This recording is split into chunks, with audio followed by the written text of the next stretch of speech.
இயக்குனர் AR முருகதாஸ் இயக்கத்தில் சிவகார்த்திகேயன் நடித்து வெளிவந்திருக்கும் மதராசி திரைப்படத்தை பத்தி இப்ப நம்ம இந்த நிகழ்ச்சியில பார்க்க போறோம். சிவகார்த்திகேயன் எதுக்கு ரொம்ப ஃபேமஸ் அப்படின்னா, நம்ம ஃபுல் லென்த் காமெடி பிக்சர், அப்புறம் ஒரு என்டர்டைன்மெண்டான ஒரு நல்ல பாட்டு, நல்ல ஃபைட்டு, அந்த மாதிரி ஒரு மீடியமான ஒரு ஃபைட் பிக்சர், ஒரு நல்ல காமெடி படம், ஒரு நல்ல சென்டிமெண்ட் படம், அந்த மாதிரி சிவகார்த்திகேயன் மிகப்பெரிய ஃபேமஸ் ஆனவர். இப்ப இருக்கக்கூடிய தமிழ் நடிகர்கள்ல, வளர்ந்து வரும் தமிழ் நடிகர்ல உச்சபட்ச நடிகரா இருக்கிறவங்களும் சிவகார்த்திகேயன் தான்.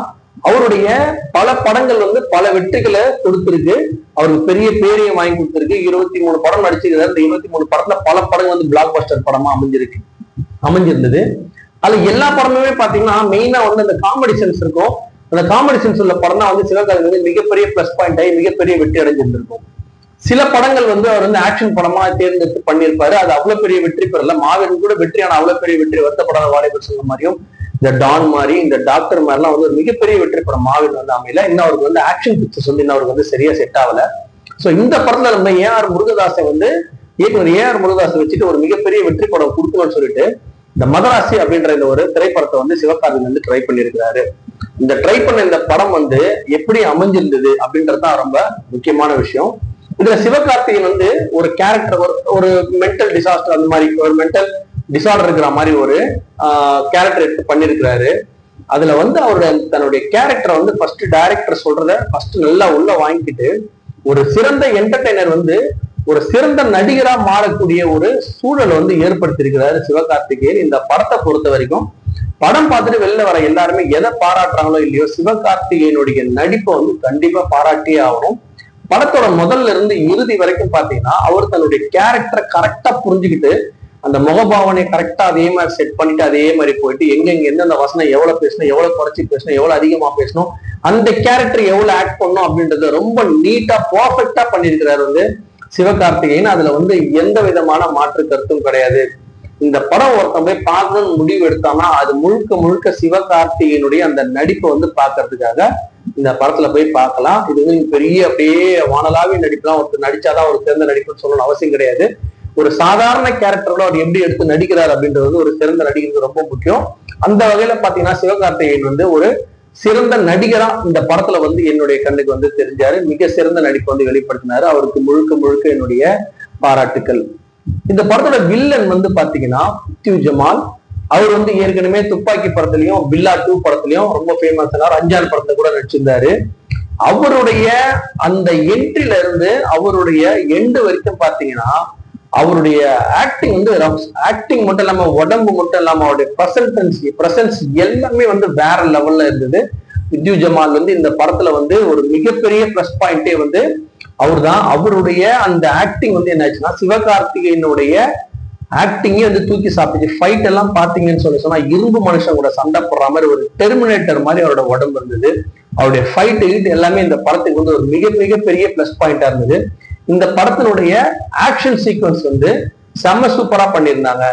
சரி, அப்புறம் இந்த படத்துல ஹீரோயின் வச்சிருந்தாங்க ருக்மிணி வசந்த்.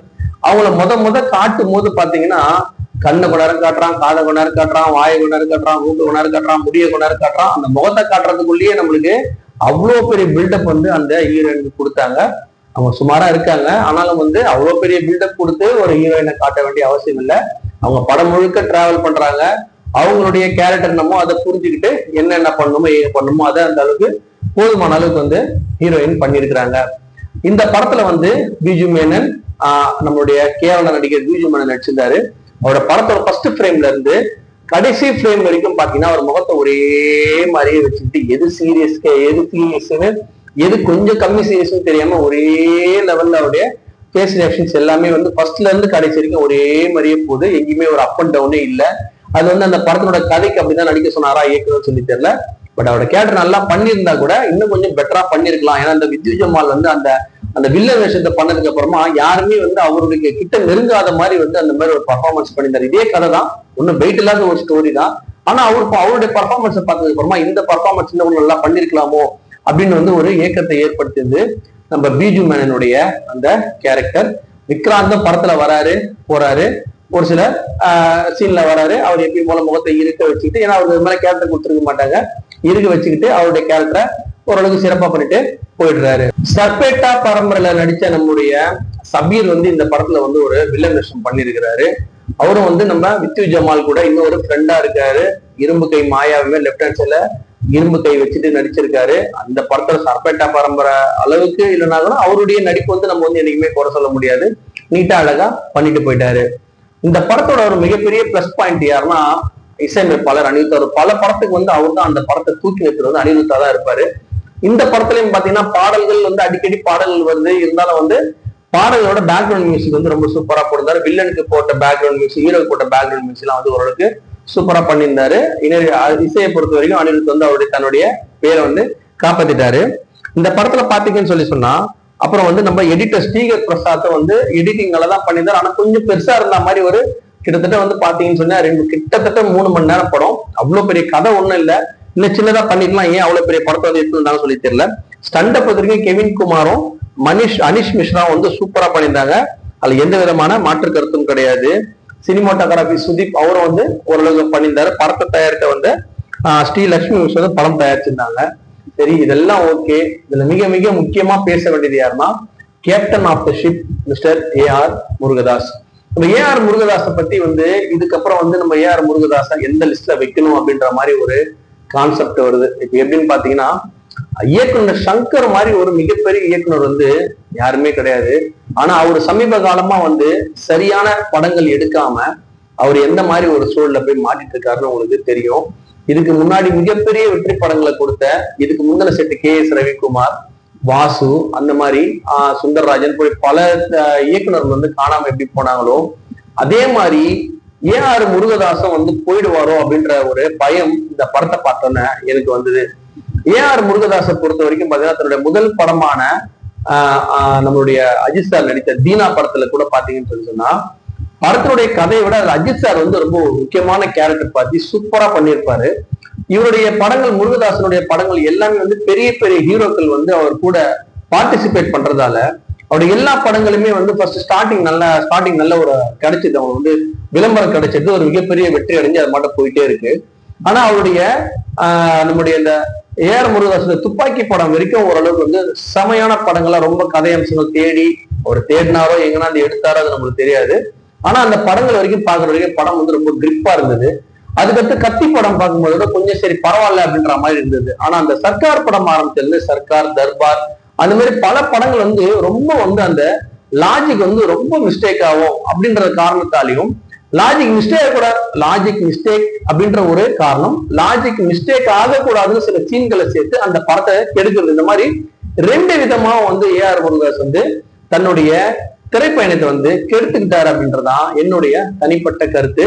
இந்தியில போனாரு, இந்தியில போய் ஹீரோக்கா காம்ப்ரமைஸ் பண்றாரு.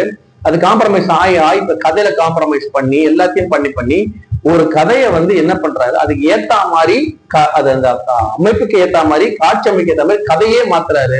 அதனால இப்ப பார்க்கக்கூடிய ஏஆர் முருகதாஸ் படங்கள் வந்து பழைய மாதிரி வந்து ஒரு கிரிப்பா இல்ல. அப்ப அவருடைய படங்கள் வந்து பாடல்கள் சூப்பரா இருக்கும், ஹீரோயின் ரொம்ப சூப்பரா இருப்பாங்க.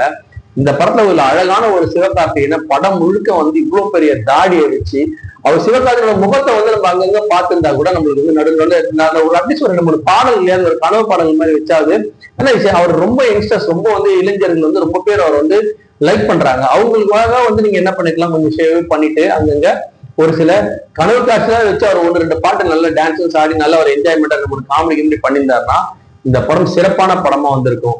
சரி, இப்ப மொத்தத்துல இந்த படம் எப்படி இருக்கு அப்படின்னு சொன்னா உண்மையை சொல்லணும் அப்படின்னு சொன்னா நமக்கு வந்து சிவகார்த்திகேயனை பார்க்கணும். ஓரளவுக்கு ஒரு சுமாரான படம், பரவாயில்ல, சுமாரா ஒரு படம் பார்த்தா கூட பரவாயில்ல, இந்த லீவுனால என்ஜாய் பண்ணலாம். ஒரு 2-2.5 மணி நேரம் வந்து ஃபேமிலியோட உட்காந்து சும்மா ஒரு போர் அடிக்கலையோ சிவகார்த்திகேயன் படம்னாலே வந்து நான் ஏற்கனவே சொன்ன மாதிரி ரஜினி, விஜய் மாதிரி ஒரு மினிமம் கேரண்டி பிக்சர் இருக்கும். இது மினிமம் கேரண்டி கொஞ்சம் கம்மி தான் இருந்தாலும் சில காட்சிகள் நம்ம ப்ரிடிக்ட் பண்ணக்கூடிய காட்சிகளா இருந்தாலும் ஃபேமிலியோட போய் உட்காந்து பார்க்கக்கூடிய அம்சங்கள் அங்கங்க கொஞ்சம் இருக்கு. நண்பர்களோட போய் பார்க்காதீங்க, ரொம்ப கலாய்க்கிற மாதிரி இந்த படத்துல வந்து ஏகப்பட்ட விஷயங்கள் இருக்கு. அதனால வந்து இந்த படத்தை கொஞ்சம் ஒரு கடினமான மனசோட போய் படம் பார்க்கறவங்க இந்த படம் போய் பார்க்கலாம். எந்த படத்தையுமே வந்து பார்க்க வேணாம்னு சொல்ல மாட்டேன், ஏன்னா இத்தனை பேரோட உழைப்பு அந்த படத்துல இருக்கு.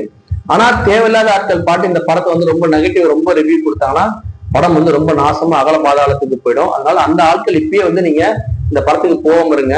கொஞ்சம் ஓரளவு சுமாரான படமா இருந்தாலும் பரவாயில்ல, போய் பார்க்கலாம் நினைக்கிறவங்க இந்த படத்தை போய் பாருங்க.